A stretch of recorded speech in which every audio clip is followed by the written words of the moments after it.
પ્રશ્ન જોઈને જ પરસેવો છૂટી જાય એવો પ્રશ્ન છે.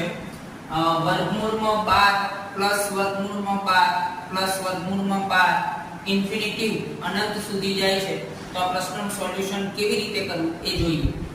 જો અહીંયા વર્ગમૂળમાં 12 છે એટલે 12 જે છે એ કઈ એક ક્રમિક સંખ્યાનો ગુણાકાર છે તો 3 ચોક 12.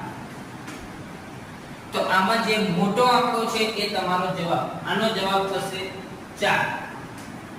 અહીંયા પ્લસ છે એટલે મોટો આંકડો, માઈનસ હોય ત્યારે આનો જવાબ છે એ નાનો આંકડો એટલે જવાબ થશે 3.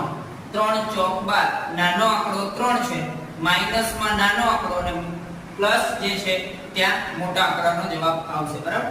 આ પ્રશ્ન તમારા માટે કોમેન્ટ બોક્સમાં જવાબ આપો અને ગણિતમાં મજા આવતી હોય તો અશ્વિન સર ઓફિશિયલને ફોલો કરો.